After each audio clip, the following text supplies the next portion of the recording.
Praise the lord. దేవునికి మహిమ స్తోత్రం కలుగునుగాక. ప్రియతమ గ్రేస్ రేడియో శ్రోతలందరికీ స్వాగతం, సుస్వాగతం. Dear friends, today's topic is legal awareness. చట్టపరమైన అవగాహన కల్పించడం అన్నది ఈరోజు ప్రధాన topic. Legal awareness for empowerment of Dalits, Dalit Christians and Christians. మిత్రులారా, మీకు born free but living in chains అన్న రూసో నినాదం మీకు అందరికీ తప్పకుండా తెలిసి ఉంటుంది.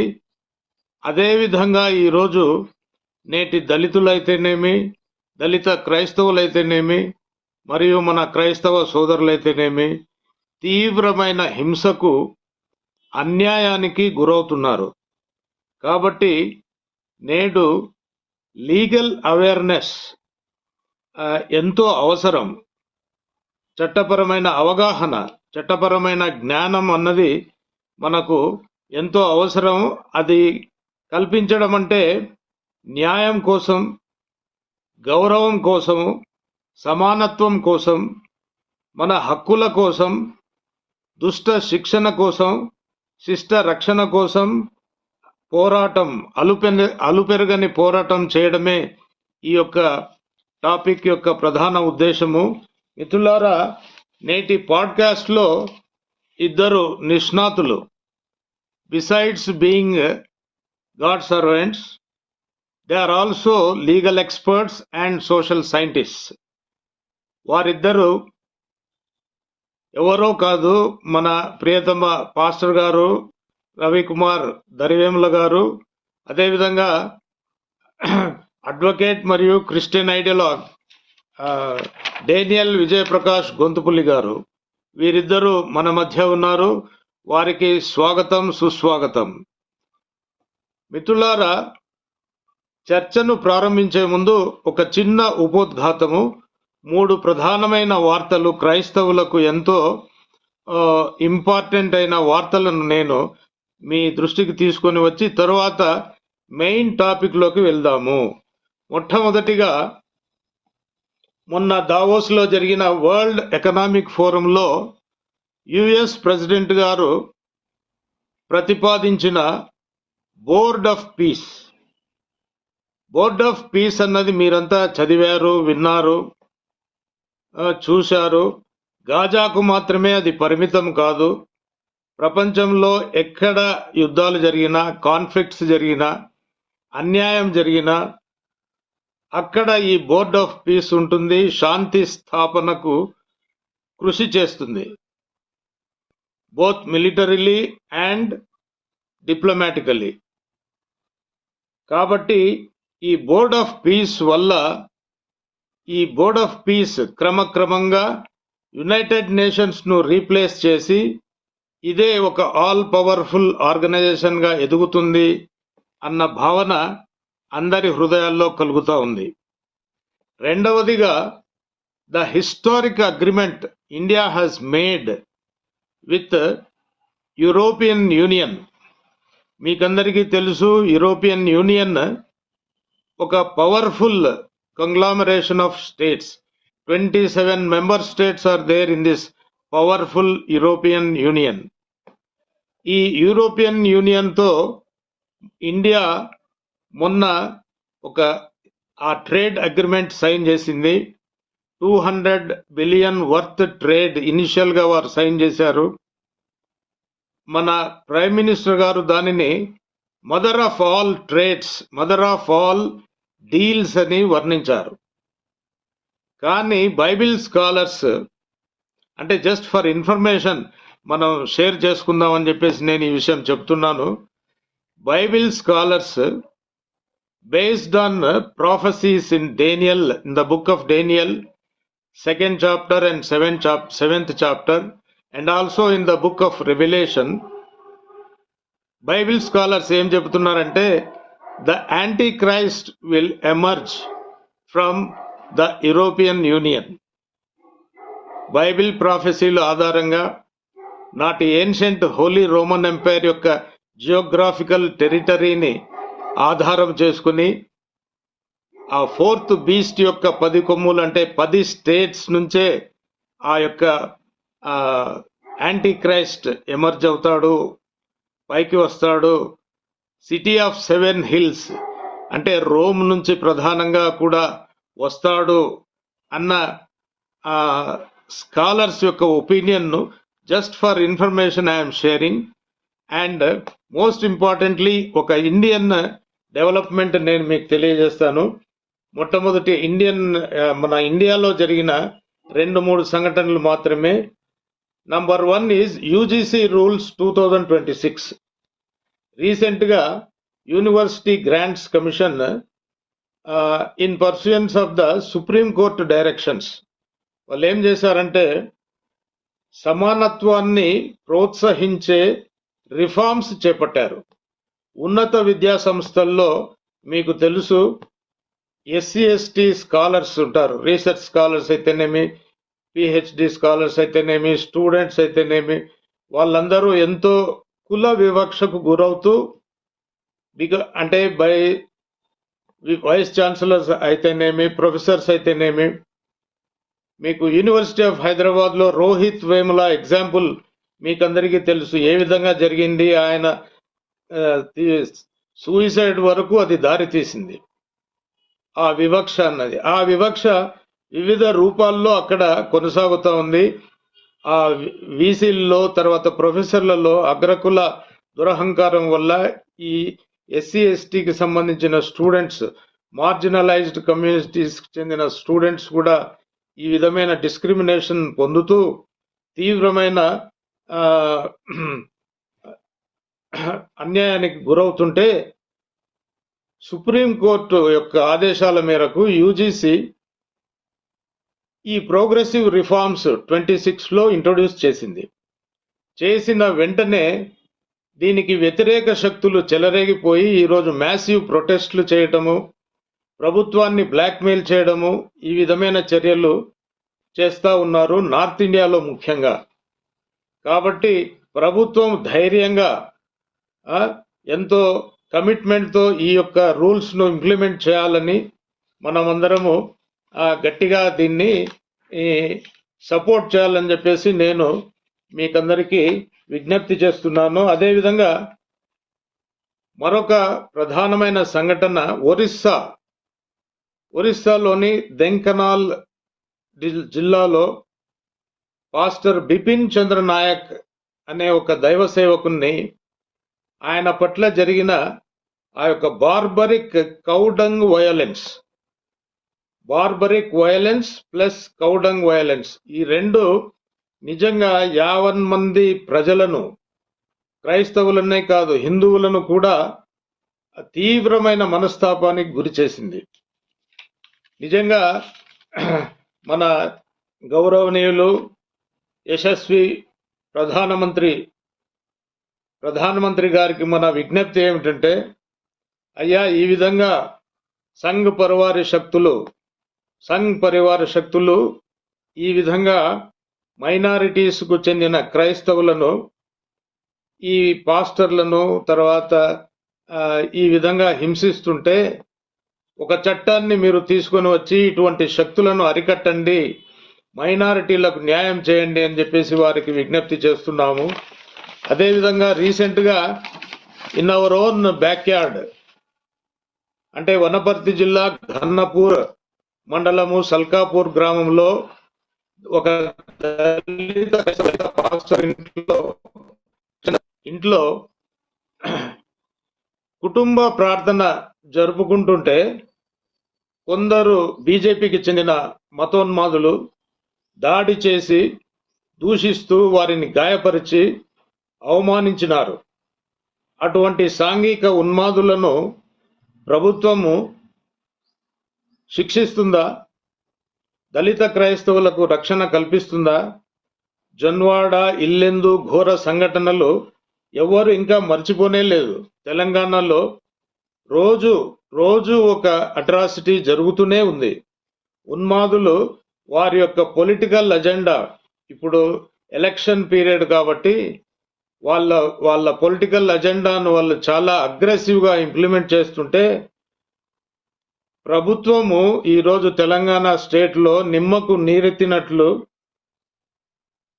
ఉన్నది అని మనకు అర్థమైతా ఉంది. కాబట్టి మిత్రులారా, మనము మొన్న మన పాస్టర్స్ అసోసియేషన్ కూడా తెలంగాణ వారు కూడా డిమాండ్ చేశారు. వారి డిమాండ్ కూడా ఏమిటంటే prevention of atrocities and persecution against Christians. Similarly on the lines of SC/ST POA act for Dalits ఏ విధంగా ఉందో ఆ విధంగా క్రిస్టియన్స్ కూడా ఒక చట్టం కావాలని వాళ్ళు కూడా డిమాండ్ చేశారు. మీరందరూ గుర్తుంటుంది, మన అడ్వకేట్ గారు విజయ్ గారు గత ఎపిసోడ్స్ లో ఒకసారి వారు కూడా ఈ చట్టం మనకు ఉండాలి అని చెప్పేసి వారు కూడా ఆ విధమైన ఒక చక్కటి ఆలోచనను డిమాండ్ను లేవనెత్తారు. కాబట్టి ఈరోజు జరగబోయే చర్చలో వారు దాన్ని కూడా ప్రస్తావించి దానికి ఒక రూపం కల్పిస్తారేమో అని చెప్పేసి నేను భావిస్తున్నాను. ఈ చిన్న ఉపోద్ఘాతంతో మనము ప్రధానమైన చర్చకు వెళ్దాము. మొట్టమొదటి ప్రశ్న గౌరవనీయులు అడ్వకేట్ గారికి. స్వాతంత్రం వచ్చింది, రాజ్యాంగం వచ్చింది, స్వేచ్ఛ సమానత్వం ఇచ్చింది, కానీ దళితులకు, దళిత క్రైస్తవులకు ఎందుకు సామాజిక న్యాయం అనాదిగా డినై చేయబడుతుంది? అడ్వకేట్ గారు, మీకు 10 నిమిషాలు sir.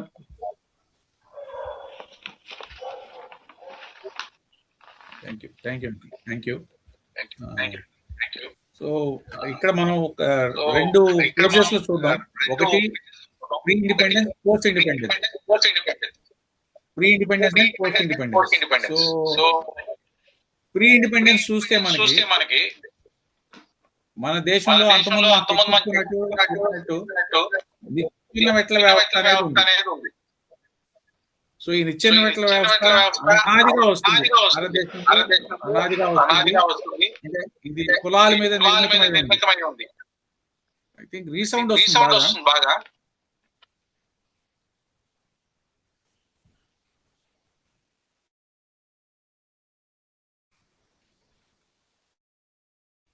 Hello uncle, is it okay now?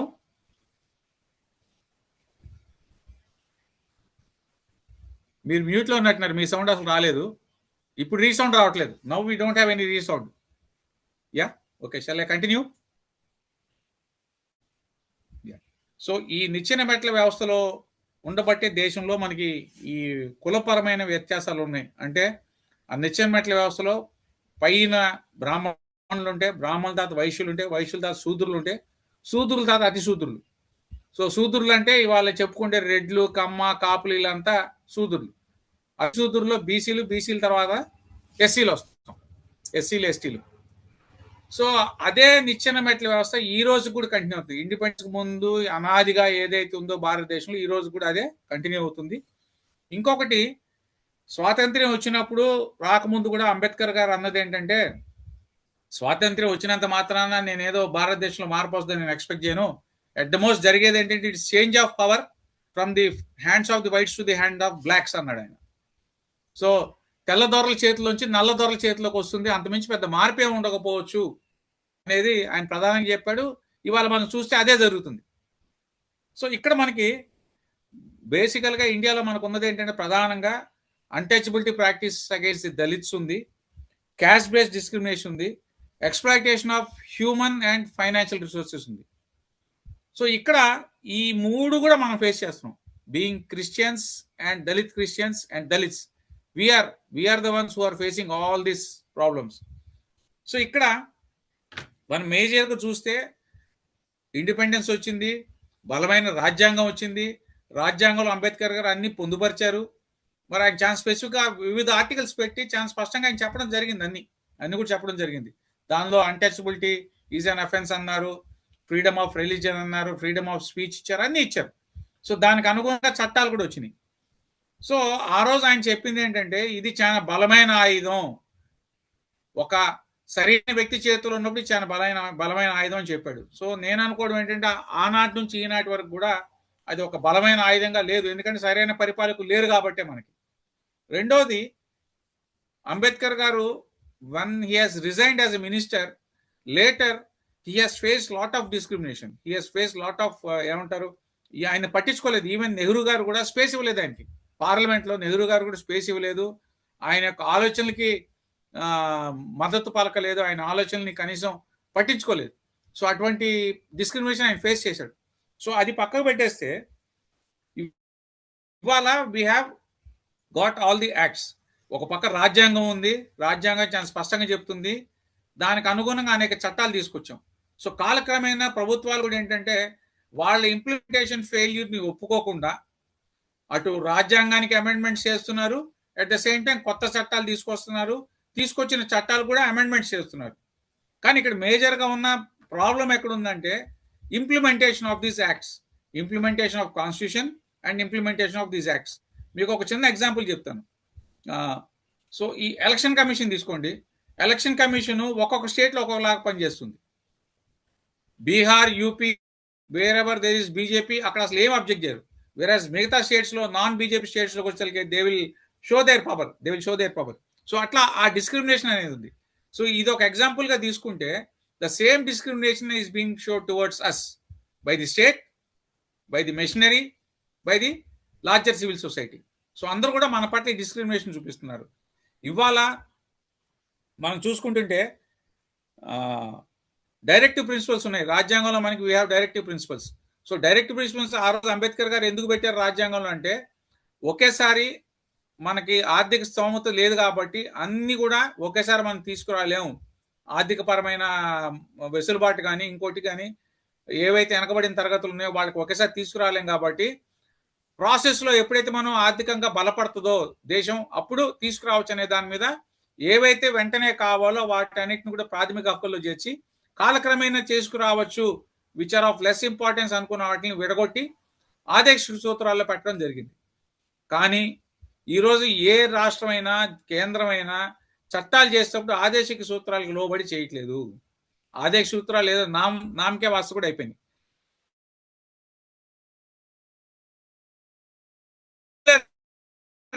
ఏవైతే ప్రాథమిక హక్కులు ఉన్నాయో కానీ, లేదా సంబంధిత శాఖలు కానీ, లేదంటే ఈవెన్ కోర్ట్స్ కూడా నామమాత్రంగా వ్యవహరించడం, లేకపోతే చూసి చూడనట్టు వ్యవహరించే పరిస్థితులు ఉన్నాయి. ఎందుకంటే ఫండమెంటల్ రైట్స్ ఉల్లంఘన జరిగితే ఖచ్చితంగా we can approach the court. When the fundamental rights are violated, we can go to the court, we can challenge in the court. But కోర్టుకి వెళ్ళినా కానీ వీఆర్ అనేబుల్ టు గెట్. అక్కడ ఏమవుతుంది, డిలేడ్ జస్టిస్ ఇవన్నీ కూడా జరుగుతుంది. అందువల్ల ఏందో ఆ జస్టిస్ డిలే అవటం వలన ఈల్డ్ అయిపోతున్నారు మన వాళ్ళు తిరగలేక.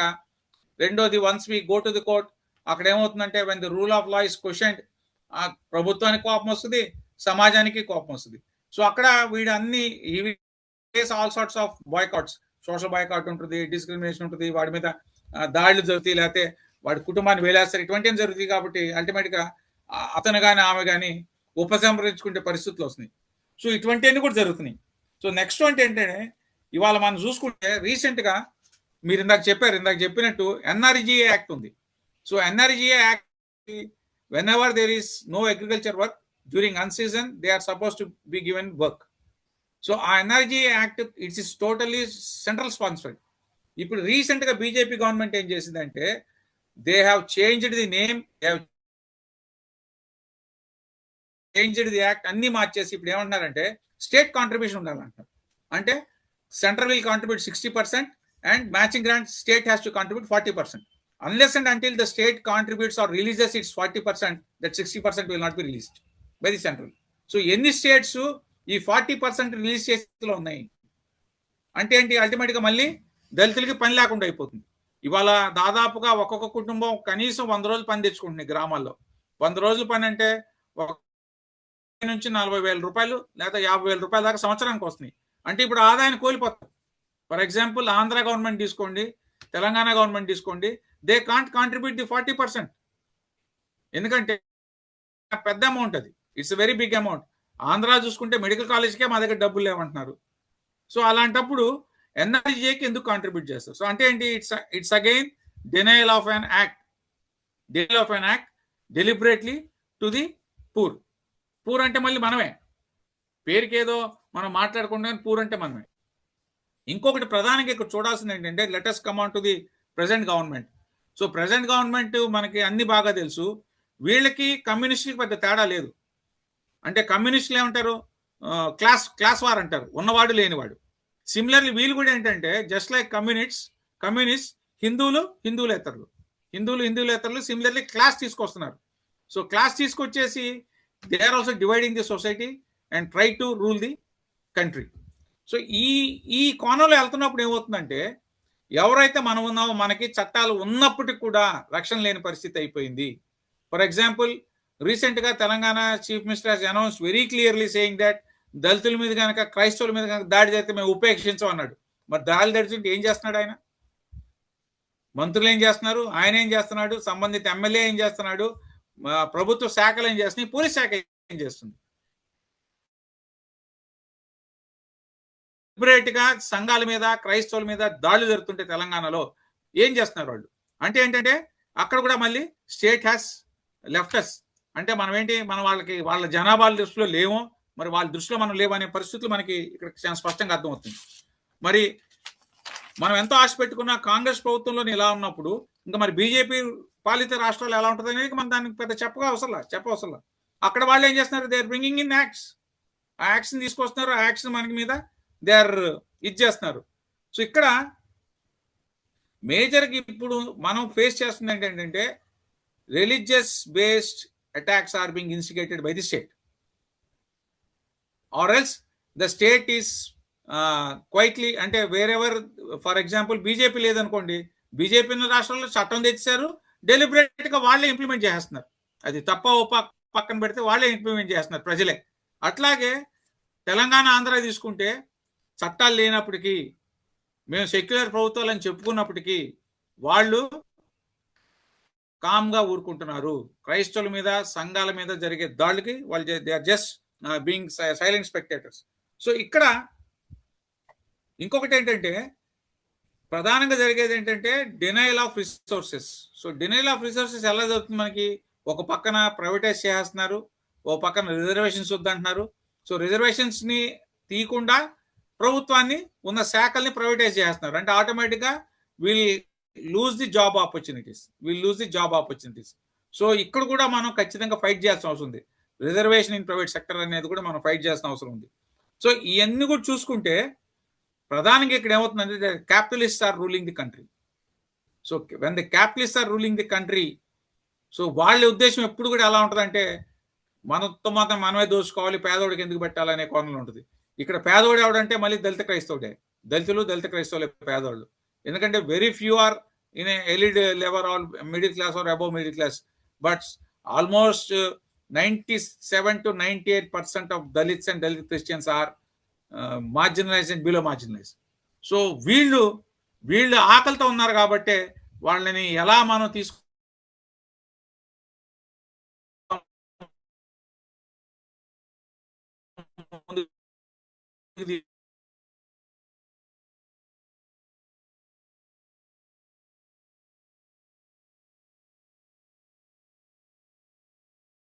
ఉన్న చట్టాలను మనం తీసుకుని అలా తీసుకొస్తాం అనేది వీఆర్ ఫేసింగ్. అన్ని ఉన్నాయి, ఇందాక facing step motherly treatment by the state పెడతారు.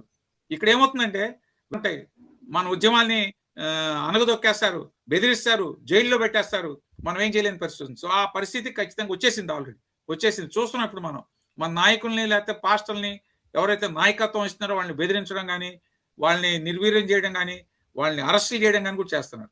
ఓ పక్కన దాడులు పెరుగుతున్నాయి.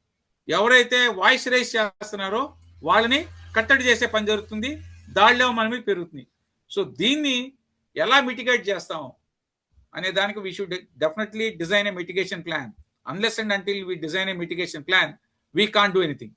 సో దీన్ని దృష్టిలో పెట్టుకొని ఖచ్చితంగా ఎవరైతే ఎలిట్ క్లాస్ ఉన్నారో, మీలాంటి మేధావులు ఎవరైతే ఉంటారో, మనందరం కూడా కూర్చొని ఖచ్చితంగా we need to chalk out a plan at state level and similarly see that it is spread to the grass root level. అంటే మ్యాక్రో లెవెల్లో చేసినా మైక్రో లెవెల్కి దాన్ని తీసుకొచ్చినప్పుడు ఖచ్చితంగా మనం దాన్ని అధిగమించగలుగుతాం. లేదంటే ఎన్ని చట్టాలు వచ్చినా, ఎన్ని ఉన్నా, ఏమున్నా, we have specific acts are there, but when they are not implemented nothing will happen. So ఒక పక్కన వాటిని ఇంప్లిమెంట్ చేసుకోవాలి. సిమిలర్లీ క్రైస్తవులుగా మనకి బైబిల్ ఏదైతే నేర్పిస్తుందో, వాక్యం ఏదైతే నేర్పిస్తుందో దాన్ని కూడా జోడించుకొని మనం దేవుని యొక్క శక్తిని పొందుకొని శత్రువుని ఖచ్చితంగా అంతమందించాల్సిన అవసరం ఉంది.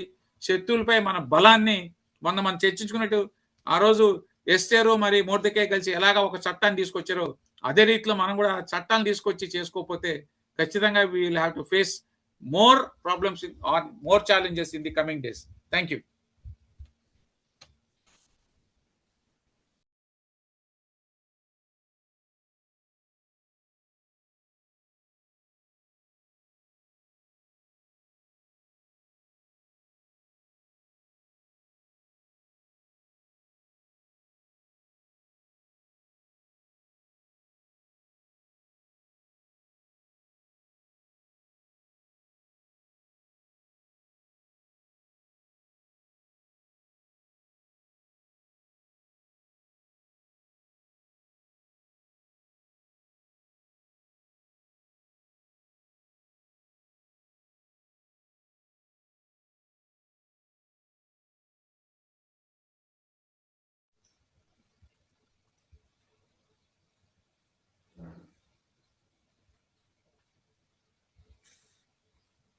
అంకుల్ మీరు కంప్లీట్ గా మ్యూట్ లో ఉన్నారు, ఏమి వినపట్లేదు.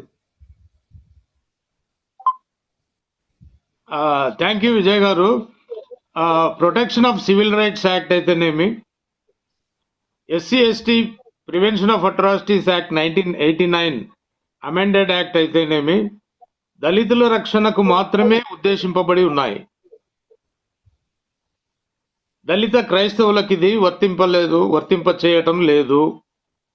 SC status for Dalit Christians అన్న డిబేట్ కూడా ఈ ప్రశ్నతో ముడిపడి ఉంది. ఈ చట్టాల పట్ల అవగాహన కల్పించండి. మీకు 10 నిమిషాలు. Kindly please limit to the time given sir. Thank you very much. So మనకి ఇందాక నేను చెప్పినట్టు బిఫోర్ ఇండిపెండెన్స్ చట్టాలు లేవు మనకి. ఆఫ్టర్ ఇండిపెండెన్స్, పోస్ట్ ఇండిపెండెన్స్ మనకి రాజ్యాంగం వచ్చింది.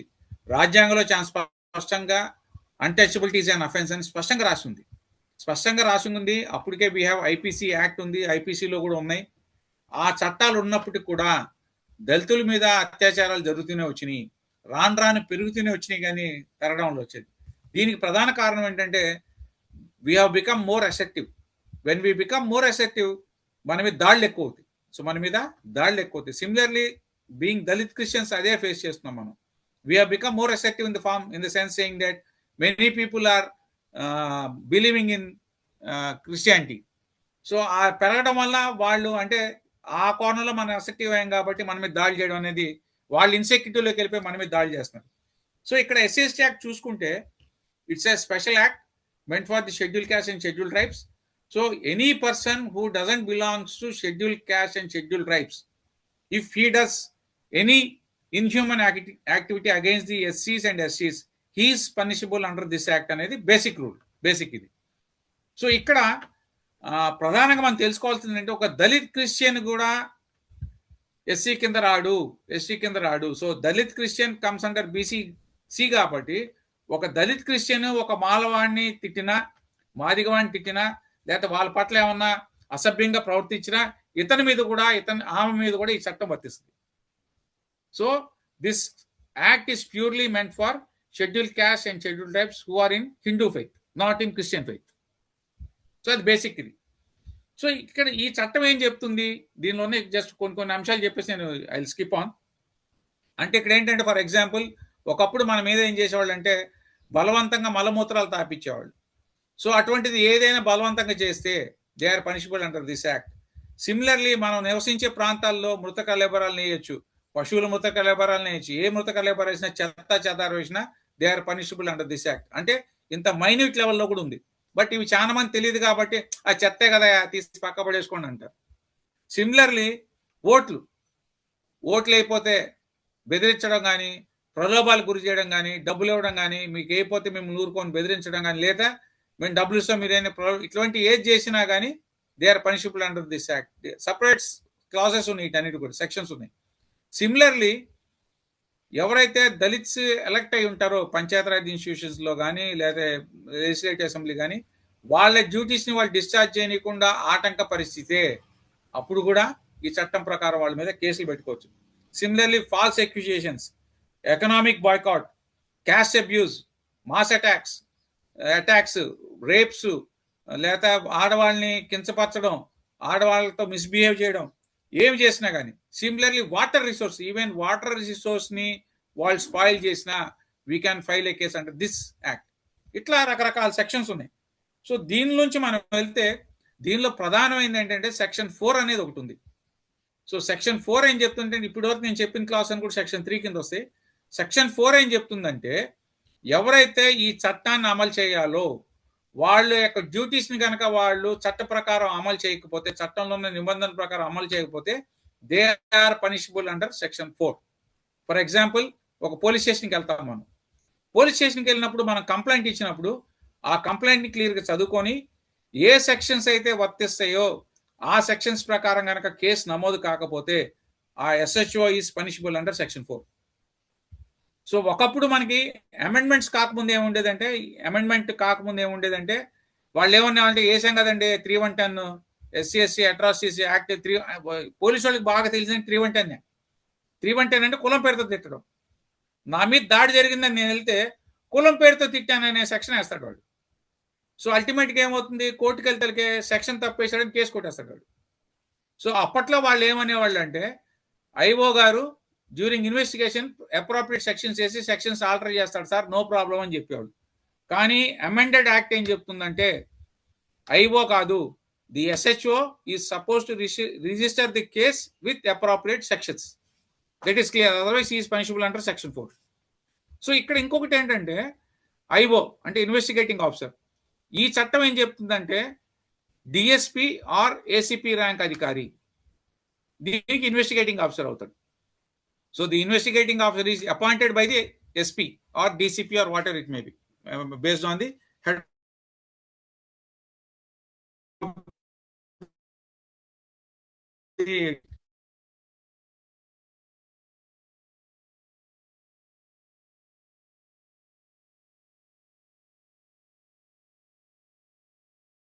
ఇక్కడేంటి ఇన్వెస్టిగేషన్ చేయాల్సింది టీమ్ ఇస్తాడు.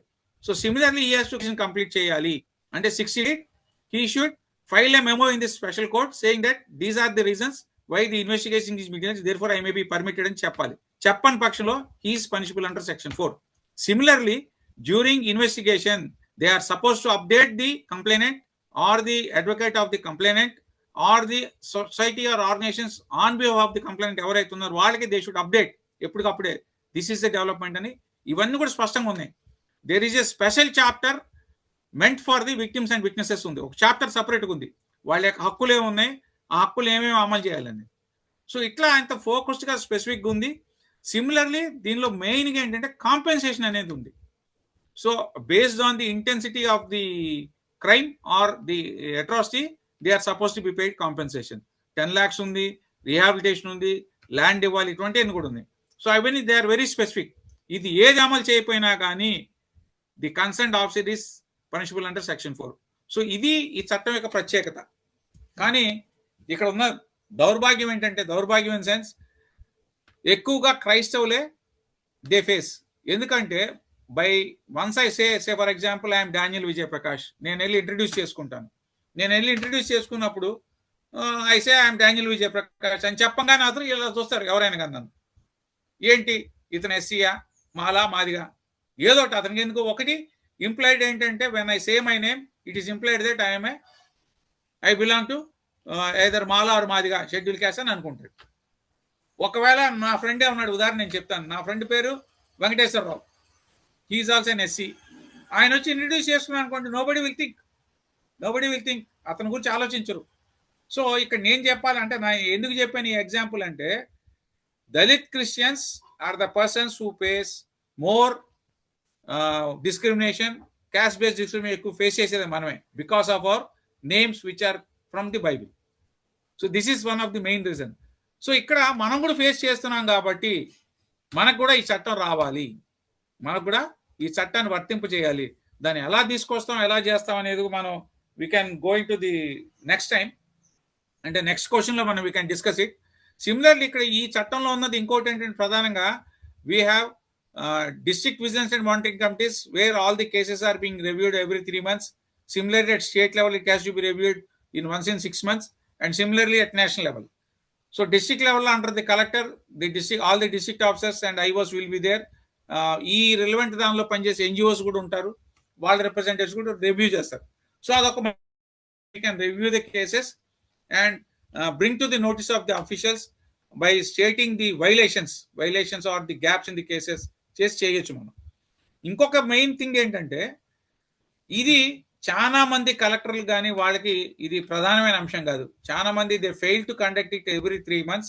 పెట్టినా కానీ జస్ట్ నేమ్ సేక్ ఏదో 2 hours 1 hour పెట్టేసేస్తారు. జిల్లాలో ఉన్న కేసుల్ని 1 గంటలోనో 2 గంటలోనో 3 గంటలలో రివ్యూ చేయడం ఎంత కష్టం, చాలా కష్టం. అదొకటి ఉంది.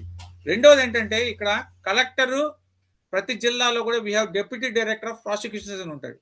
సో వీళ్ళిద్దరూ they are suppose to review every month. They both has to sit and review every month. ఎందుకంటే ఈ act implementation the total amount is been borne by the social welfare department. అంటే మన ఫండ్స్ లోంచి వెళ్తున్నప్పుడు మరి ఎలా వాళ్ళు చేయాలి? కోర్టులకి అక్కడి నుంచి వెళ్తుంది, ప్రాసిక్యూషన్కి అక్కడికి వెళ్తుంది. సిమిలర్లీ పీసీఆర్ సెల్, ఒక సెల్ అనేది ఉంది. ఎంత దౌర్భాగ్యం అంటే SC ST యాక్ట్ వచ్చినా కానీ పీసీఆర్ సెల్ అమలు చేయకపోయినా కానీ still that cell is called PCR cell. State లెవెల్లో ఐజీ ఉంటాడు, డిఐజీ ఉంటాడు,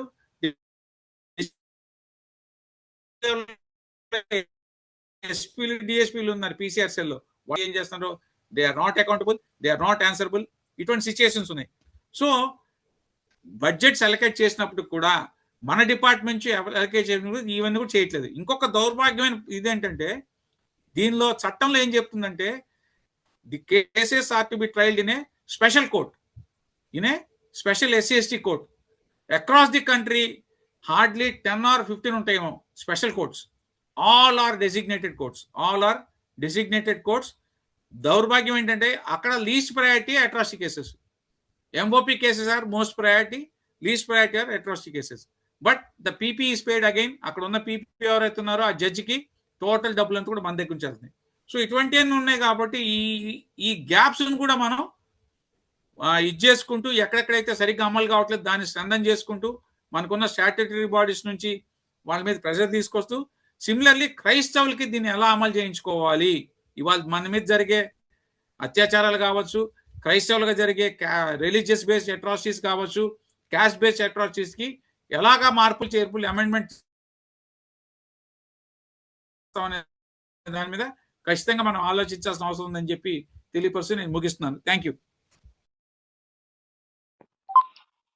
థ్యాంక్ యూ విజయ్ గారు. చాలా చక్కటి అనాలిసిస్, లీగల్ ఫిలాసఫీతో పాటు మీరు ఈ యొక్క చట్టాలను చాలా చక్కగా వివరించారు, సామాన్యులకు కూడా అర్థమయ్యే విధంగా వివరించారు. ఇంప్లిమెంటేషన్ లోపాలను కూడా మీరు చాలా సూక్ష్మంగా వాటిని ఎత్తి చూపారు. క్రైస్తవులకు ఏ విధంగా ఈ చట్టాన్ని వర్తింప చేయగలము అన్నది కూడా మీరు చర్చించారు. Thank you very much. Next ప్రశ్న మీకే అడ్వకేట్ గారు. ఫ్రీడమ్ ఆఫ్ రిలీజన్ యాక్ట్, మనం యాంటీ కన్వర్షన్ యాక్ట్ అంటాం కదా, ఈరోజు ఇది 12 రాష్ట్రాల్లో ప్రవేశపెట్టబడింది. ఈ సామాజిక ఉన్మాదులు ఈరోజు చట్టాన్ని అడ్డుపెట్టుకుని క్రైస్తవులను తీవ్రమైన హింసకు, అణచివేతకు గురి చేస్తున్నారు, చట్టాన్ని వాళ్ళ చేతిలోకి తీసుకొని. తెలుగు రాష్ట్రాల్లో కూడా మీరు భావించినట్లు ఈ యాక్ట్ అమల్లో లేనప్పటికీ వాళ్ళు చాలా స్ట్రిక్ట్గా రిలీజియస్గా ఇంప్లిమెంట్ చేస్తున్నారు వితౌట్ ఎనీ. కాబట్టి ఈ చట్టాన్ని పట్ల మీకు, ఈ యాక్ట్ పట్ల మాకు అందరికీ అవగాహన కల్పించవలసిందిగా మిమ్మల్ని కోరుతున్నాను. 10 నిమిషాల టైం మీకు అడ్వకేట్ గారు. Thank you very much.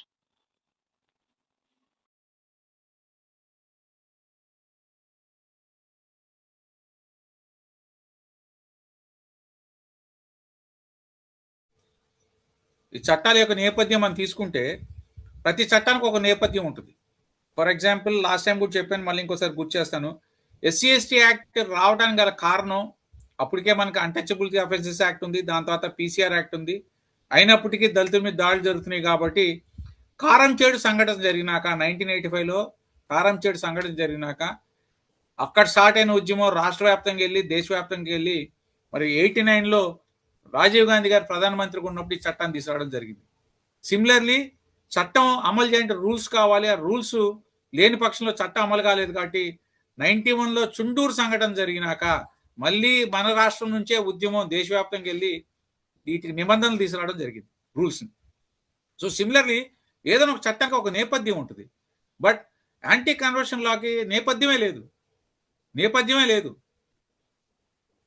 It's what we say, we can easily say that it's a state sponsored law, state sponsored act. అంటే ఏంటి, బీజేపీ వాళ్ళు మతతత్వ పార్టీ కాబట్టి వాళ్ళు పరిపాలించే రాష్ట్రాల్లో ఆ చట్టాలని తీసుకొస్తున్నారు. దీనికి నేపథ్యం లేదని చెప్పడానికి మంచి కారణం, మంచి ఎగ్జాంపుల్ ఏంటంటే there is a change of government in Karnataka from BJP. Now Congress is ruling there. Once Congress government has come there into power, they have removed this act. అసెంబ్లీలో ఈ చట్టాన్ని రద్దు చేశారు వాళ్ళు. అంటే ఏంటి, ఆ చట్టం అవసరం లేదనే కదా. ఒక చట్టాన్ని తీసివేసామంటే అవసరం లేదనే. అంటే ఏదైనా మన దేశంలో లేకపోతే మిగతా దేశంలో చూసుకుంటే ఒక చట్టం తీసుకురావాలంటే ఉద్యమాలు జరుగుతాయి, సహజంగా ఉద్యమాలు జరుగుతాయి ఒక చట్టం తీసుకురావాలంటే. సిమిలర్లీ ఇందాక నేను చెప్పినట్టు మీకు ఎస్సీ ఎస్టీ యాక్ట్ని తీసుకురావడం కోసం అనేక ఉద్యమాలు జరిగినాయి, రూల్స్ని తీసుకురావడం కోసం ఉద్యమాలు జరిగినాయి. సిమిలర్ ఉపాధి హామీ చట్టాన్ని తీసుకురావడానికి ఉద్యమాలు జరిగింది. బట్ యాంటీ కన్వర్షన్ లా తీసుకురావడానికి ఎక్కడ ఉద్యమాలు జరగలేదు. అక్రాస్ ది స్టేట్, మన స్టేట్ కాదు, అక్రాస్ ది కంట్రీ ఏ స్టేట్లో కూడా ఉద్యమాలు లేవు. మరి చట్టం సడన్గా ఎలా వచ్చేసింది అంటే, ఎవరైతే లా మేకర్స్ ఉన్నారో, ఎవరైతే ఆ లెజిస్లేషన్ లో కూర్చున్నారో వాళ్ళకి అది చాలా అవసరం కాబట్టి వాళ్ళు వాళ్ళ యొక్క పార్టీని సంరక్షించుకోవాలన్నా వారి పార్టీని బతికించుకోవాలంటే ఈ చట్టం అవసరం కాబట్టి అవసరం లేకపోయినా ఈ చట్టాన్ని తీసుకొచ్చారు. ఇది బేసిక్ గా మనం అందరం కూడా అర్థం చేసుకోవాలి. సో ఈ చట్టాన్ని లోతుల్లోకి నేను వెళ్ళగానే ఈ చట్టంలో ఉందేంటి, ప్రధానంగా ఫోర్స్గా నేను ఇష్టం లేని వాళ్ళకి, ఇందాక నేను చెప్పాను కదా మనకి ఎస్సీ ఎస్టీ యాక్ట్లు ఎలాగో నాకు ఇష్టం లేకపోతే నాతో ఇష్టం లేని పనులు చేయించడం. సిమిలర్లీ ఇక్కడ కూడా ఏంటి, ఇష్టం లేని వాళ్ళకి బోధించడం, వాళ్ళని బలవంతంగా మనం కూర్చోబెట్టడము, బలవంతంగా బైబిల్ పంచడము, లేదా వాళ్ళని బలవంతంగా బ్యాప్టిజం ఇటువంటి బలవంతంగా చేస్తే, వాళ్ళకి ఇష్టం లేకుండా చేస్తే ఈ చట్టాన్ని అమలు చేయాలి. వాళ్ళకి ఇష్టపడి చేశారు అనుకోండి. సో ఇక్కడ ఏంటి, నాకు ఫర్ ఎగ్జాంపుల్ నన్ను బలవంతంగా మీరు నాకు బోధిస్తున్నారు, నేను పోయి పెట్టాలి కంప్లైంట్, నేను వెళ్ళి కంప్లైంట్ పెట్టాలి. ఇక్కడ మనం చూసుకుంటే ఈ స్టేట్లో ఎక్కడ చూసినా కానీ కంప్లైంట్స్ ఎవరు కూడా బాధితులు కాదు, ఎవరు కూడా కంప్లైంట్స్ ఇవ్వట్లా. వాళ్లే పోయి ఇట్లా జరుగుతుందని చెప్పి వాళ్లే ఇస్తున్నారు. అందుకనే సుప్రీంకోర్టు పలు సందర్భాల్లో కేసులన్నీ క్వాష్ చేసింది. యూపీలో రీసెంట్ గా అన్ని కేసులు క్వాష్ చేసింది. ఒకే జిల్లాలో పెట్టిన దాదాపు 8 కేసులు అంతకుముందు కూడా నేను చెప్పాను, క్వాష్ చేసింది. ఎందుకు క్వాష్ చేసింది అంటే, all these are the act is state sponsored, similarly the cases are also state sponsored in the sense police వాళ్ళే ఈ ఎమ్మెల్యేలో ఇంకోళ్ళు పెట్టమంటే పెట్టే కేసులు ఏవి. సో ప్రధానంగా ఇక్కడ చూసుకోవాల్సింది ఏంటి, ఈ చట్టం బలవంతంగా మత మార్పిడి చేయకూడదు. అది ఏ మతమైనా కావచ్చు, క్రిస్టియానిటీ కావచ్చు, హిందుత్వం కావచ్చు, ముస్లిం మత మార్పిడి చేయకూడదు. అంతేగాని అక్కడ స్పెసిఫిక్ ఏం రాసలేదు. సో మత మార్పిడి చేయకూడదు అంటే మనం కూడా పెట్టచ్చు ఈ చట్టాన్ని, మనం కూడా ఈ చట్టాన్ని వాడుకోవచ్చు. ఎస్సీ ఎస్టీ యాక్ట్ ఎస్సీ ఎస్టీలే వాడుకోవాలి. But whereas this act we can use. ఎందుకంటే మనల్ని బలవంతం చేసి బొట్లు పెట్టి జై శ్రీరామను, లేకపోతే నువ్వు మత మార్పిడి చేసుకో, నువ్వు ఏది గర్వాపసిలో నువ్వు మళ్ళీ మా మతంలోకి రా అని చేస్తున్నటువంటి అప్పుడు మనం ఈ చట్టాన్ని కూడా అమలు చేయొచ్చు. కాకపోతే ఈ చట్టాన్ని మనం అమలు చేయాలంటే we should have that guts. తప్పదు. ఈ రాష్ట్రాల్లో అంటే రీసెంట్గా నాకు ఒక పెద్ద ఆయన చెప్పాడు. ఆయన ఏం చెప్పాడంటే, నార్దర్న్ స్టేట్స్లో కాన్ఫరెన్సెస్ పెట్టుకోలేక, వాళ్ళు డెలిబరేషన్స్ పెట్టుకోలేక, డిస్కషన్స్ పెట్టుకోలేక they are coming out to హైదరాబాద్లో we have a big centre, Ashirvad అని మీకు తెలుసు, మన అదేది వీళ్ళది చిరంజీవి గారు వాళ్ళది. సో వాళ్ళది ఒక పెద్ద ఇది ఉంది, మన ఇన్స్టిట్యూషన్ ఆశీర్వాద్ అని. అక్కడికి వచ్చి పెట్టుకుంటున్నారంట. సో అక్కడికి వచ్చి పెట్టుకునే పరిస్థితికి వచ్చేసరి వాళ్ళ సో ఈ పరిస్థితులు మిగతా రాష్ట్రాల్లో ఉన్నప్పుడు అక్కడ మన మీద మనకు వ్యతిరేకంగా వాడే చట్టాన్ని మనం ఎలా వాడుకోగలుగుతాం, ఎలా దాన్ని చేయగలుగుతాం అంటే అక్కడ మళ్ళీ we need to mobilize our human resources. We need to make that act understandable to our people. ఆ యాక్ట్ మీద మనం క్లాసెస్ పెట్టాలి, పిల్లలకి మన యూత్ క్లాసెస్ పెట్టాలి, మనం కూడా నేర్చుకోవాలి. చట్టాన్ని ఎప్పుడైతే మనం నేర్చుకుంటామో అప్పుడు ఖచ్చితంగా దానిలో ఉన్న లోపాలని, దాని అమల్లో ఉన్న లోపాలని మనం ప్రశ్నించగలుగుతాం. ఆ చట్టాన్ని మనం ఎలా వాడుకోగలుగుతాం అనే కోణంలోకి కూడా మనం వెళ్ళగలుగుతాం. అది ఖచ్చితంగా జరగాలి. సో ఈ చట్టం it's not meant for Hindus, it's not against the Christians, but the Hindus are overpowering and using it against the Christians. ఇది బాగా అర్థం చేసుకోవాలి మనం. ఈ చట్టం అందరికి వర్తిస్తుంది. బలవంతంగా మత మార్పిడి చేయకూడదు. సో ఎవరైతే బలవంతంగా మత మార్పిడి చేస్తారో వాళ్ళ మీద కేసులు పెట్టచ్చు. సో నా మీద దాడులు చేస్తున్నారు, మతపరమైన దాడులు చేస్తున్నారు, వాడి మీద నేను కేసులు పెట్టచ్చు. సో ఇంకొకటి ఏం చేయాలంటే మనం SC/ST యాక్ట్ ఎలా అమెండ్మెంట్స్ తీసుకొచ్చామో ఆ స్టేట్స్ లో మన ఉద్యమాలు తీసుకొచ్చేసి ఆ చట్టంలో కూడా అమెండ్మెంట్స్ తీసుకురావాలి. అంటే ఫర్ ఎగ్జాంపుల్ మత మార్పిడే కాకుండా దాడులు జరుగుతున్నాయి, రిలీజియస్ బేస్డ్ అటాక్స్ జరుగుతున్నాయి.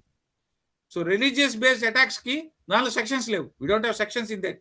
సో దానికి సంబంధించిన సెక్షన్స్ తీసుకొచ్చి అనుకోండి, దాన్ని మనం బాగా వాడుకోవచ్చు.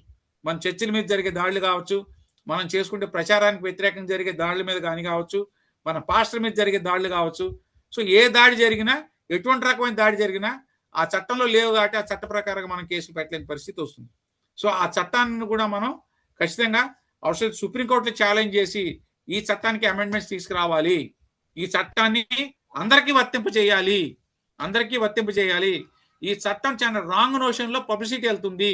ఈ చట్టం కేవలం హిందువులకే అనే దీనిలో ఉన్నారు అనే దాన్ని మనం బాగా హైలైట్ చేసి, బాగా డెలిబరేట్ చేసి, అవసరమైతే సుప్రీంకోర్టులో ఛాలెంజ్ చేసి we should ensure that the amendments are brought to it and even we can use that act.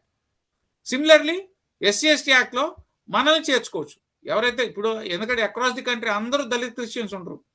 There are some Christians who come from the other caste. So వాళ్ళకి ఈ చట్టం వర్తించిన SC/ST act లో మనకి amendments చేసి Dalit Christians can use this act as for as caste discrimination is concerned. As far as attacks on the basis of caste ఏదైతే ఉందో దాని మీద బేస్ చేసుకుని వాడుకో. రిజర్వేషన్స్ కోల్పోవడానికి ఏమి లేదు, అక్కడ ఏమి ఉద్యోగాలు కూడా లేవు. కాబట్టి ఇది మనకి ఎవరైతే SC కమిటీలో లీడర్స్ ఉన్నారో ఆ లీడర్స్ ని మనం కన్విన్స్ చేసుకోగలిగితే, either in the political parties and apart from that ఎవరైతే జాతీయ స్థాయిలో, రాష్ట్ర స్థాయిలో ఉన్న దళిత ఉద్యమ నాయకులు ఉన్నారో, దీన్ని వ్యతిరేకించే నాయకులు ఎవరైతే ఉన్నారో వాళ్ళని సెన్సిటైజ్ చేసి మనల్ని కూడా దీనిలోకి చేర్చుకుంటే మనం వాళ్ళని కన్విన్స్ చేసుకుంటే ఖచ్చితంగా మన ఉద్యమం సక్సెస్ అవుతుంది. మనకు కూడా ఈ చట్టాన్ని వర్తింప చేసుకోవడానికి అవకాశం ఉంటుంది. Thank you. Thank you Vijay గారు. We will move to the next question. మీరు చాలా చక్కటి అనాలిసిస్ ఇచ్చారు, లీగల్ ఫిలాసఫీని మాకు తెలియజేశారు. ముఖ్యంగా లీగల్ లూప్ హోల్స్ దీంట్లో ఎన్నో ఉన్నాయి ఈ యాక్టులో. కాబట్టి దీన్ని బలంగా ఎదుర్కొని ఈ యాక్టును రద్దుపరిచే విధంగా చర్యలు తీసుకోవాలి. యాక్షన్ స్పీక్ లౌడర్ దాన్ వర్డ్స్ అన్నట్లు ప్రతి క్రైస్తవుడు అక్కడ, ప్రతి పాస్టర్, ప్రతి చర్చ్ పరిధిలో, ఆ గ్రామ పరిధిలో లీగల్ అవేర్నెస్ను వాళ్ళు చట్టాలు తెలుసుకుని ప్రజలకందరికీ తెలియచేసి ప్రజలను ఆ విధంగా ఉద్యమ రీతిలో వాళ్ళని తయారు చేయాలి. ఆ విధంగా మీరు తెలియజేశారు. Wonderful analysis. Next we will move to the fourth question, again to our learned advocate.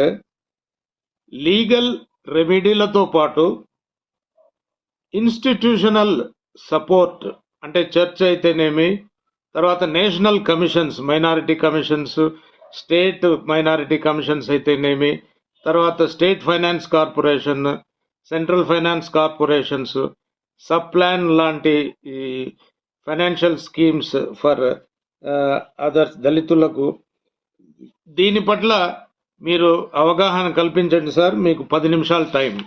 Thank you very much.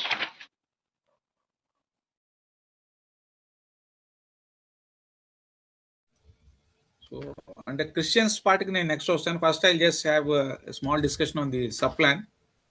So ఇందాక నేను చెప్పినట్టు ప్రతి చట్టానికి తీసుకొచ్చే ముందు ఒక నేపథ్యం ఉంటుంది. సో సిమిలర్లీ ఈ సబ్ ప్లాన్ రావడానికి ప్రధాన కారణం ఏంటంటే ఇందిరాగాంధీ ప్రైమ్ మినిస్టర్ ఉన్నప్పుడు ఆమెకి వచ్చిన రిపోర్ట్స్ అన్ని చదువుకొని ఎందుకు షెడ్యూల్ కులాలు వాళ్ళు షెడ్యూల్ తెగల వాళ్ళు ఇంకా వెనకబడిపోయి ఉన్నారు ఎందుకు అని చెప్పి ఆమె దాని మీద ఒక కమిటీని వేసి అధ్యయనం చేయమంది, దేశవ్యాప్తంగా తిరిగి అధ్యయనం చేయమంది.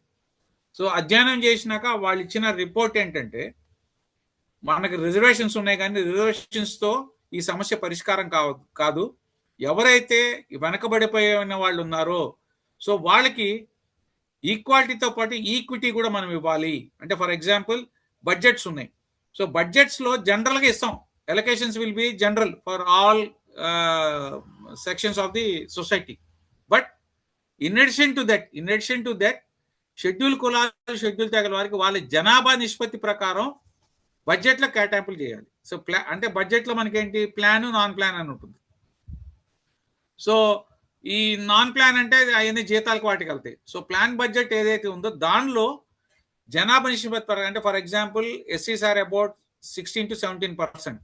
Similarly STs are about 8 to 9%.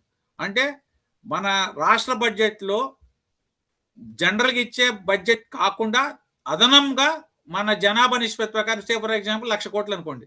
1,00,000 కోట్లు ఉన్నప్పుడు 18,000 కోట్లు ఎస్సీలకి, 8,000-9,000 కోట్లు ఎస్టీలకి కేటాయించాలి.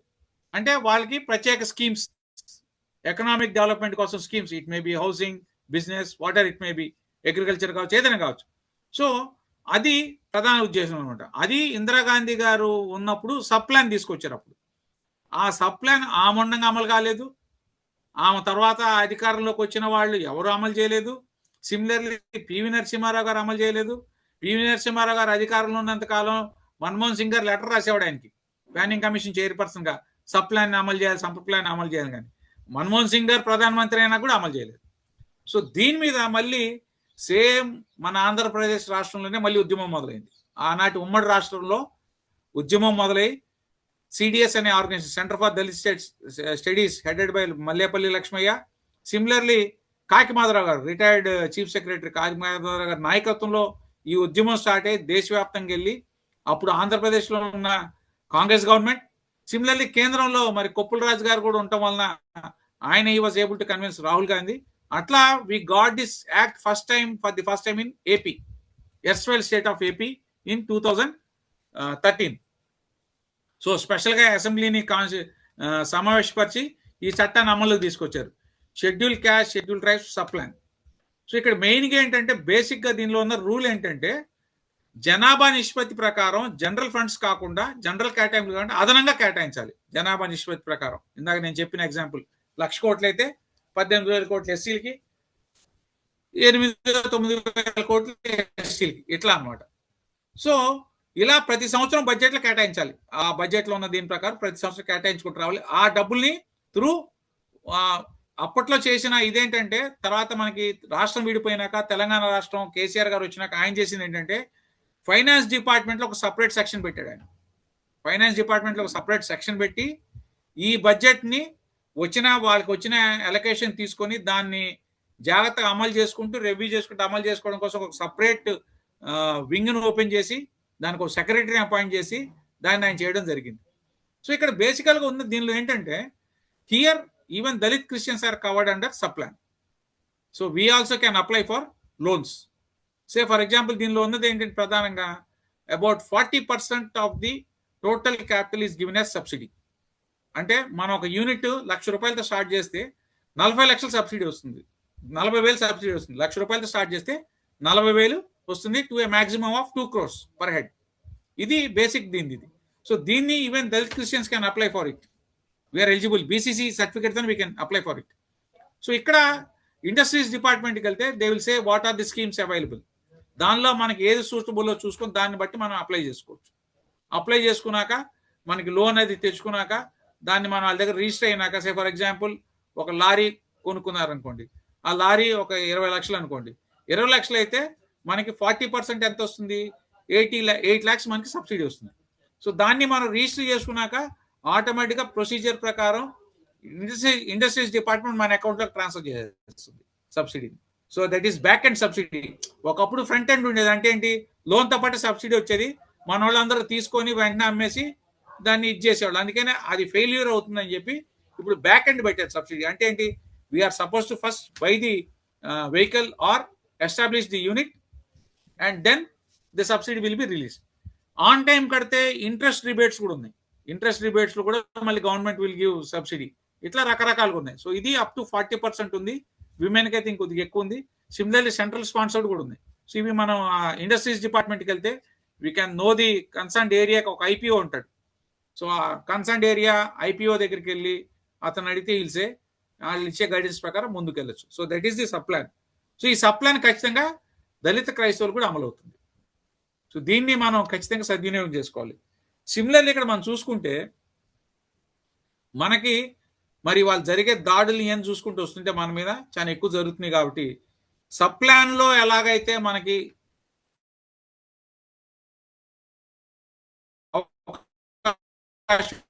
ఆ జీవో ప్రకారం మనం religious based attacks or atrocities on Dalit Christians can be easily eradicated చేయొచ్చు. మనం ఎప్పుడైతే ఆ చట్టం ఇప్పుడు SC/ST యాక్ట్ ఎవరికైతే అవగాహన ఉంటుంది చాలా భయపడతారు, వాళ్ళు చాలా భయపడతారు.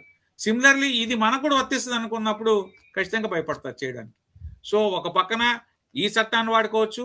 ఏ రాష్ట్రాల్లో అయితే యాంటీ కన్వర్షన్ లా ఉందో అక్కడ ఈ చట్టాన్ని వాడుకుంటూ ఆ చట్టాన్ని వాడుకొని కూడా మనం వాళ్ళ మీద కేసులు పెట్టడానికి అవకాశం ఉంటుంది. కాబట్టి ఖచ్చితంగా ఈ రిప్రజెంటేషన్ మన సంఘాలందరం కూడా కలిసి జాతీయ స్థాయిలో మనం ఇవ్వాలి. ఇచ్చి మనం దీన్ని ఒక ఉద్యమంలా చేయాలి. అట్లాగే మనకి మీరు మెన్షన్ చేసిన ఏవైతే క్రిస్టియన్ మైనారిటీస్ కార్పొరేషన్ ఉన్నాయో, స్టేట్ క్రిస్టియన్ మైనారిటీస్ కార్పొరేషన్ కావచ్చు, సెంట్రల్ మైనారిటీస్ కార్పొరేషన్ కావచ్చు, దే ఆర్ టీత్లెస్. ఊనే they are for namesake. ఏదో నాలంటాడో కూడా వెళ్ళి దానిలో అపాయింట్ అయ్యి కూర్చుంటాం. చైర్మన్ గా నేను ఆ కార్ వేసుకొని తిరుగుతాను, ఆ బెనిఫిట్స్ ఎంజాయ్ చేస్తాను. కాబట్టి apart from that I can't do anything. So వీటికి క్యాబినెట్ హోదా అంటాం కదా మనం, ఆ క్యాబినెట్ హోదా తీసుకొచ్చి వీటికి అడిషనల్ పవర్స్ ఎంపవర్ చేయాలి. SC commission, national SC commission has judicial powers. వేరాస్ state SC commission doesn't has. So అట్లాగే స్టేట్ ఎస్సీ కమిషన్ కావచ్చు, క్రిస్టియన్ మైనారిటీస్ ఫైనాన్స్ కార్పొరేషన్ కావచ్చు, క్రిస్టియన్ మైనారిటీస్ డెవలప్మెంట్ కార్పొరేషన్, ఇవన్నిటిని కూడా క్యాబినెట్ హోదా తీసుకొచ్చి వాటిని మళ్ళీ అమెండ్ చేసి కొత్త నూతనంగా వాళ్ళకి పవర్స్ ఇచ్చి వాటిని అమల్ని గనక మనం చేయించగలిగితే, అంటే ఫర్ ఎగ్జాంపుల్ ఈ మన మీద జరిగే దాడులు ఏవైతే ఉన్నాయో ఆ దాడులు దాని పరిధిలోకి తీసుకొచ్చాయి అనుకోండి అమెండ్మెంట్ ద్వారా, స్టేట్ స్థాయి అది స్టేట్ చేసుకోవచ్చు. సో ఏవైతే మనకి central list, state list, concurrent list ఉన్నాయో దానిలో అంశాలు తీసుకొచ్చి, స్టేట్ లిస్ట్ లో ఉన్న అంశాలు తీసుకొచ్చి క్రిస్టియన్ మైనారిటీస్ కార్పొరేషన్ కనుక స్ట్రెంథన్ చేసుకొచ్చి దానికి పవర్ ఇవ్వగలిగితే ఖచ్చితంగా to some extent we can overcome ఇది బోత్ తెలుగు స్టేట్స్. అది చేయగలగాలి. రీసెంట్గా నిన్నే ఒకటి చూశాను, ఒక ఆయన ఎవరో ఇచ్చాడు, నాకు కనుక national Christian minorities corporation chairperson కనుక ఇవ్వకపోతే నేను దేశవ్యాప్త ఉద్యమం చేసి అల్లకొల్లం చేస్తా అన్నాడు. మరి ఆయన పదం మీద ఉన్న ప్రేమ ఆయనకి కమ్యూనిటీ మీద ఉంటే బాగుండేదేమో అనిపించింది నాకు. ఇన్ని మారణహోమాలు జరిగి ఇన్ని దాడులు జరుగుతుంటే దాని మీద రేస్ చేయలేని వాయిస్ ని పదవి కోసం అయితే రేస్ చేశాడు ఆయన. సో అటువంటి దుర్భర పరిస్థితుల్లో మనం ఇంకా క్రైస్తవులుగా ఉన్నాం. కాబట్టి మరి ఇవన్నీ ఒక ఎత్తు అయితే ఖచ్చితంగా మన దేవుడిచ్చిన వాక్యం ఉంది. ఆ వాక్యంలో చాలా స్పష్టంగా ఉంది. మన రాజులు ఎలా పరిపాలించారో చూసాం, రెండంచులుగా ఖడ్గం మంది. కాబట్టి మళ్ళీ మనం let us go back to our church, sit there, seek God and see that he will help us out from all these troubles. Thank you. Thank you, Vijay Garu. Now the final question goes to our learned and beloved Pastor Garu. చట్టాల పట్ల అవగాహన కల్పించి క్రైస్తవులను సుశిక్షితులైన పోరాట యోధులుగా తీర్చిదిద్దడం అన్న అంశాన్ని biblical పర్స్పెక్టివ్లో పరిశీలించి మీ సందేశాన్ని ఇవ్వవలసిందిగా మిమ్మల్ని కోరడమైనది సార్. మీకు 10 నిమిషాల time. Thank you very much.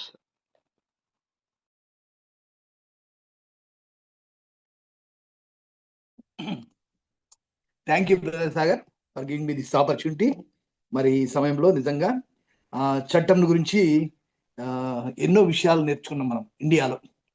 SC/ST act గురించి, ఫ్రీడమ్ ఆఫ్ రిలీజియన్ గురించి, మరి యాక్చువల్గా ఆన్ పేపర్ మరి ఎన్నో మనకు ప్రొటెక్షన్ ఉన్నాయి. ఈ లా చేసిన వాళ్ళు మన ఇండియన్ గవర్నమెంట్ వాళ్ళు. So IPC, Indian penal code, మరి మనము ఈ దేశంలో ఉంటున్నందుకు మరి మనము ఐపీసీ ప్రకారము మరి వారి చట్టం ఉల్లంఘిస్తే మనకు శిక్ష పడుతుంది అనేది తెలుసు మనకు. కాబట్టి మరి మనము ఎవరైతే ఈ యొక్క చట్టాన్ని ఉల్లంఘిస్తారో వాళ్ళ మీద మనము శిక్ష కోసమని మనము అప్పీల్ చేసుకోవచ్చు. సో అది మన రాజ్యాంగం ఇచ్చింది. మరి ఇక్కడ చూసినట్లయితే as a Christian we have a law. మనకు ఒక ఐపీసీ కోడ్లాగా దేవుడిచ్చిన లా ఉంది, చట్టం, ధర్మశాస్త్రం, 10 ఆజ్ఞలు ఉన్నాయి అందులో. ఈ 10 ఆజ్ఞలు మనం పాటించాలి లెక్క ప్రకారం. పాటించకపోతే మరి ఆజ్ఞాతిక్రమము పాపము, పాపం వలన వచ్చి జీవితం మరణం. సో పనిష్మెంట్ దేవుని చట్ట ప్రకారం మనము పని చేయకపోతే మనకు శిక్ష వస్తుంది. దేవుడు న్యాయము చేసే దేవుడు మన దేవుడు అన్యాయమైనటువంటి దేవుడు కాదు. So sin has to be punished. నువ్వు తప్పు చేసావంటే మరి 10 ఆజ్ఞలు మనం పాటిస్తున్నామా? మనము దేవుని వాక్యం ఏముందంటే ఈ 10 ఆజ్ఞల్లో నువ్వు ఒక్క ఆజ్ఞ తప్పిపోయినా కానీ అన్ని ఆజ్ఞలు తప్పిపోయినట్లే అని దేవుని వాక్యంలో ఉంది. కాబట్టి ఈ ధర్మశాస్త్రం ఎవరు చేయలేరు. దేవుని వాక్యంలో ఉందంటే మరి ఏ భేదం లేదు, అందరము పాపం చేసి దేవుడు అనుగ్రహించిన మహిమను పొందలేకున్నాం. ఈ పాపం చేసినందువలన మనకు దేవునితో సంబంధం తెగిపోయింది. మనకు శిక్ష పడాలి, మరణ శిక్ష పడాలి.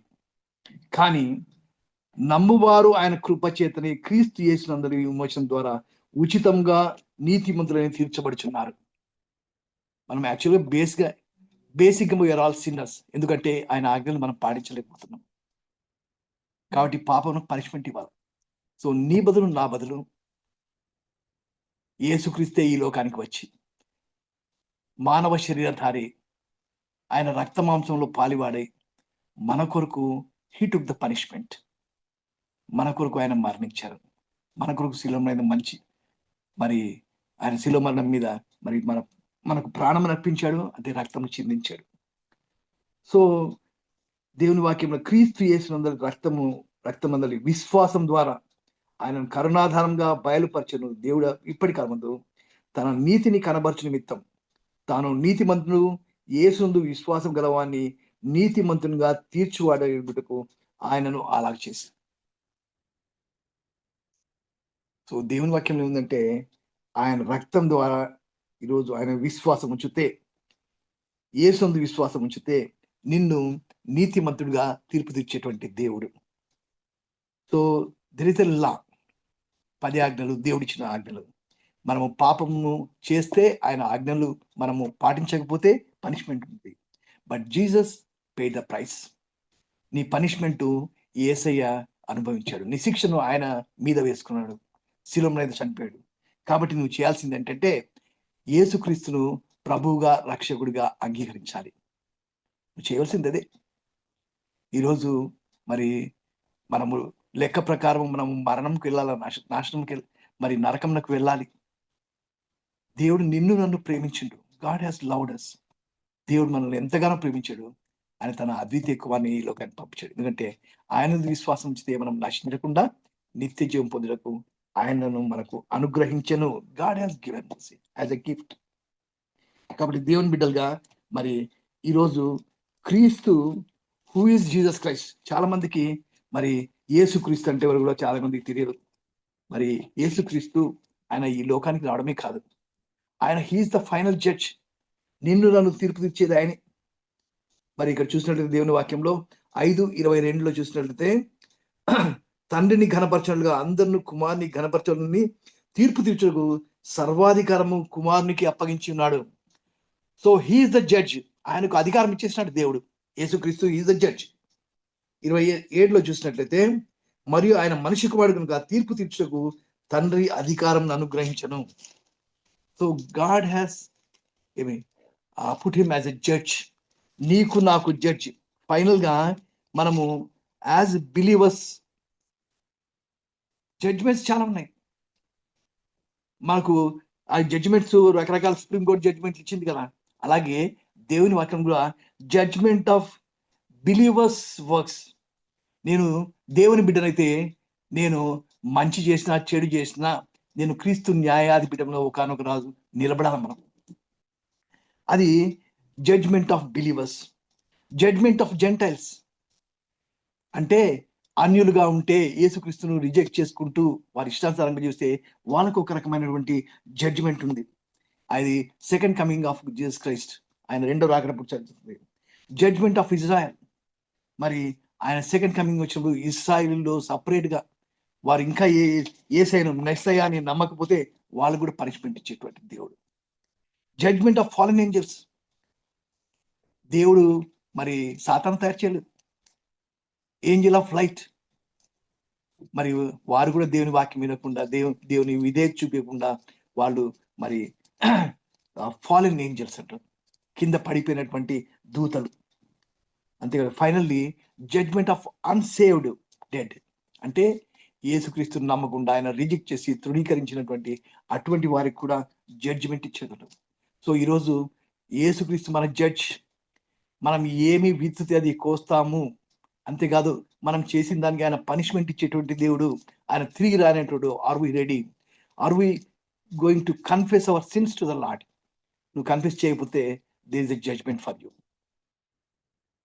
దేవుని వాక్యంలో యోహాను సువార్త 3:18 చూస్తే, ఆయనందు విశ్వాసం ఉంచి వారికి తీర్పు తీర్చబడదు. There is no judgement. ఆయనందు విశ్వాసం ఉంచితే, విశ్వసింపని దేవుని అద్వితీయమని నా ముందు విశ్వాసం ఉంచలేదు కనుక వానికి ఇంత మునుబే తీర్పు ఇచ్చబడను. సో ఫైనల్ గా మనము జడ్జి ముందర నిలబడాలి. మరి ఆర్ యు సేవ్డ్? యేసుక్రీస్తు దగ్గరకు వచ్చి నీ పాపాలు ఒప్పుకున్నావా లేదా? And he is the final judge for all of us. So ఆ జడ్జిమెంట్ లో నువ్వు నేను అందరం నిలబడాల్సింది అక్కడికి యాజ్ బిలీవర్స్. ఒకవేళ ఆయన రిజెక్ట్ చేస్తే ఫైనల్ గా వైట్ థ్రోన్, అంటే ధవల సింహాసనం మీద ఉంటే ఆ జడ్జిమెంట్ అది చాలా dangerous. Will be thrown into lake of fire, అగ్నిగుండంలో పడవేయబడతారంట. సో మీరు మనం అది తప్పించుకోవాలంటే you should be saved. Accept Jesus Christ as your Lord and saviour. Yesayya ఆయన ప్రభువు రక్షకుడని విశ్వసించాలి, పాపంలో ఒప్పుకోవాలి, పశ్చాత్తాపడాలి అండ్ లివ్ లైక్ జీసస్. యేసయ్యలాగా జీవించాలి. అప్పుడు నీ ద్వారా, నీ జీవితం ద్వారా అనేకులు మరి ఆశీర్వదింపబడతారు అండ్ అనేకులు రక్షణ పొందుతారు. So be a blessing to others, be a blessing as a Christians. We should lead others to Christ and we should be a blessing to other people. God bless you. దేవుడు మిమ్మల్ని దీవించును గాక. చిన్న ప్రార్థన చేసుకుందాం. పరిశుద్ధమైన ప్రేమలు మాత్రం దగ్గర నాయన ప్రభా, నాయన నువ్వు నిజమైన తీర్పు తీర్చే దేవుడు నాయన ప్రభా. నాయన మేము తీర్పులోకి రాకుండా నాయన ప్రభా నీ యందు విశ్వాసం ఉంచి నీతిమంతుడిగా నాయన నువ్వు డిక్లేర్ చేసినావు నాయన. అది మా గొప్పతనం కాదు ప్రభా. మమ్మల్ని ప్రేమించినావు నాయన ప్రభా. మమ్మల్ని నీతిమంతులుగా తీర్చినందుకు నీకు వందనాలు నాయన ప్రభా. నాయన మా పాపంను కొట్టివేసి నీ రక్తంలో మమ్మల్ని కడిగి నీ బిడ్డలుగా చేసుకున్నందుకు నీకు వందనాలు నాయన ప్రభా. ఆయన భయంకరమైనటువంటి ధవల సింహాసనం ఎదుట ఉండే ఆ తీర్పు వద్దు నాయన ప్రభా. నాయన ప్రభా నిత్య నరకము, లేక్ ఆఫ్ ఫైర్ ప్రభా, అగ్నిగుండంలో పడదొరిస్తే మా పరిస్థితి ఏంటాయి ప్రభా. అది తప్పించుకొని ముందుకు నాయన ప్రభా నీ యందు విశ్వాసం నుంచి ముందుకు సాగుటకు, నీ బిడ్డలుగా జీవించుటకు, నీతో పాటు నాయన పరిపాలించడానికి సహాయం దయచేయమని నాయన వింటున్న ప్రతి బిడ్డను దీవించి ఆశీర్వదించమని మా ప్రభువుని రక్షకుడైన యేసుక్రీస్తు పేరిట ప్రార్థించి అడిగి వేడుకొంచున్నాం తండ్రి. ఆమేన్, ఆమేన్. మనం పరమ తండ్రి అయిన దేవుని యొక్క ప్రేమయు, మన ప్రభువుని రక్షకుడైన యేసుక్రీస్తు కృపయు, పరిశుద్ధాత్మ దేవుని అన్యోన్య సహవాసం చిన్న మనకందరూ ఇప్పుడు ఎల్లప్పుడు సదాకాలం తోడేండును గాక. ఆమేన్. Thank you.